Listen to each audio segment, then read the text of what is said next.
Bonsoir. En direct de mon palais nord-américain, je viens déclarer que Éric Zemmour est le prochain président de la sixième puissance mondiale, la France.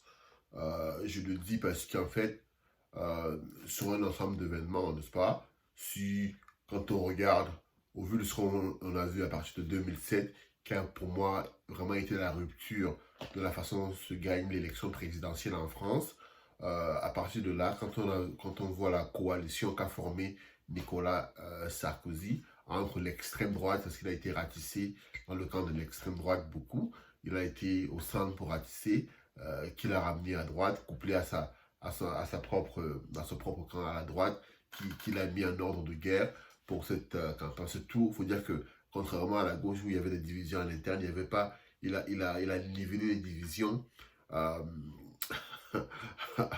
dans la droite, puis il a essayé de prendre la gauche, à droite, au centre et à l'extrême droite. C'est ce qu'il a fait, cette coalition qu'il a portée au pouvoir. Puis on peut revoir un peu le même schéma.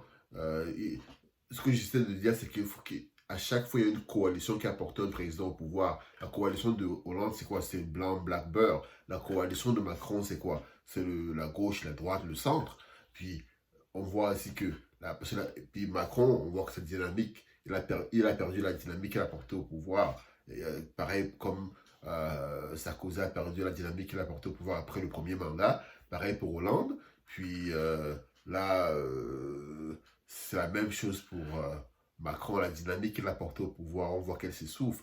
Et par conséquent, le nouveau le nouveau homme fort, il faut dire que c'est le nouveau homme fort à la mode, c'est Éric Zemmour. On l'invite dans les plateaux, il fait les manchettes, il fait les couvertures médiatiques, on est d'accord, on n'est pas d'accord avec lui, c'est de la publicité gratuite. Et Éric Zemmour sera, c'est les mêmes, quand on regarde dans l'observe, les campagnes présidentielles à partir de 2007, c'est la même tendance. Puis chaque candidat a fait un mandat, puis chaque candidat a formé une coalition pour, cette coalition a été formée des gens qui sont en dehors de son propre camp, ce qui est même encore mieux que Zemmour, il n'appartient pas, un peu comme Macron, il n'appartient pas à un parti politique. Quand je dis il n'appartient pas à un parti politique, il n'appartient pas à la gauche ou à la droite comme on l'a vu pour les campagnes précédentes. Donc, je pense que sur cette base-là, la même chose l'histoire va se répéter pour Zemmour également.